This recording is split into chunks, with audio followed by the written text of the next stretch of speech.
Salut à tous, c'est Kazin, j'espère que vous allez bien. Aujourd'hui on va parler de ce coffret et je trouve qu'il mérite d'être présenté dans des items à garder en scellé. Alors évidemment c'est pas un coffret très rare, on peut le trouver assez facilement et pour un prix plus que raisonnable. Je pense que si tu cherches bien tu peux le trouver aux alentours, disons moins de 80, enfin entre 80 et 90 euros. Voilà, j'ai envie de dire entre 80 et 90 euros, c'est possible de le trouver en parfaitement scellé. C'est le coffret donc Tortank VMAX.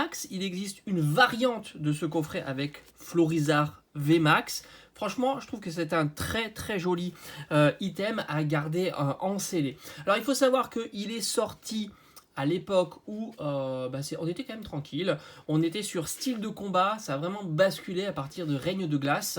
Enfin, de mémoire, je crois que c'est à peu près à ce niveau-là. Il était disponible un petit peu partout et le tarif oscillait aux alentours de 40 à 50 euros. C'était relativement cher pour un coffret qui proposait que 4 boosters. Alors, c'est un coffret qui est relativement bon marché et ça s'explique tout simplement par les boosters qui sont présents à l'intérieur. Malgré tout, on a quand même un très joli item, que ça soit en scellé à ouvrir ou à ouvrir, puisque la carte promo, je la trouve vraiment sympathique et c'est la première fois qu'on voyait Tortank en format Gigamax. Et franchement, il faut le souligner, parce que moi je trouve que c'est un Pokémon qu'on aurait aimé voir plus souvent dans des séries avec cette forme Gigamax, avec tous ces canons comme ça. Donc c'est très joli, on a une carte exclusive, donc ça c'est toujours une plus-value pour un coffret. La Jumbo est juste incroyable. Donc on a quand même une très belle carte promo, une très belle Jumbo, on a des sleeves. Alors je suis pas un grand fan des sleeves, mais disons que je préfère largement avoir des sleeves que des jetons ou des pins, ça c'est clair. Les sleeves sont évidemment badgés à l'effigie de Tortank. Maintenant, évidemment, c'est ce qui vous intéresse, c'est évidemment ce qu'on peut trouver à l'intérieur, les séries. Alors là, c'est le bémol, évidemment. Puisqu'on retrouve deux séries, deux boosters de la série style de combat, on s'y attendait, c'était le coffret du moment. On a un ténèbres embrasé, là aussi, on le savait qu'on allait avoir ce genre de booster, ténèbres embrasé, clash des rebelles, épée et bouclier, voilà, ça c'était logique, même si moi j'affectionne cette série-là, parce qu'il y a quand même, faut le rappeler, il y a quand même une très belle carte qui est dans cette série-là et qui est une première aussi. Alors à chaque fois j'en parle, parce que c'est vrai que je l'aime beaucoup.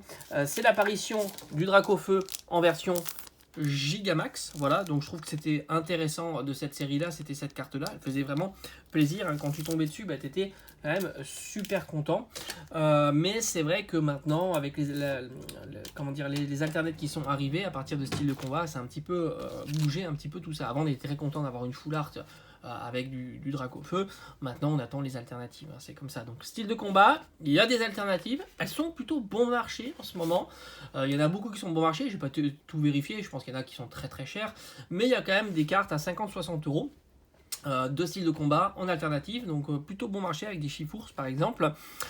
Mais c'est la difficulté à avoir des ultra rares dans cette série là. Et enfin on a du Soleil et Lune, et là évidemment, on aurait préféré du Éclipse Cosmique, un Lance Infaillible, ou pourquoi pas d'autres séries, mais là on a du Ultra Prisme. Alors Ultra Prisme, c'est pas exceptionnel, sans compter que l'Ultra Prisme, on peut les trouver assez régulièrement, les boosters individuels dans des magazines. Encore maintenant, on peut les trouver assez facilement. Donc là-dessus, ça explique pourquoi ce coffret ne vaut pas très cher et plutôt bon marché. Je pense qu'on peut le négocier assez facilement. C'est pour ça qu'on le trouve très facilement à 100 euros, mais je pense qu'en négociant un petit peu, tu peux le trouver à 80 euros, ce qui semble plutôt raisonnable. Même la carte promo qui est magnifique, elle n'a pas explosé comme les anciennes cartes promo que je vous avais montré, par exemple le Deoxys Mentali, qui elle est plutôt très cher. On a aussi le Darkrai avec Noctali, du coffret Jouet Club de Noël, qui lui aussi est très cher. Donc c'est un coffret qui est accessible, qui est très joli en scellé.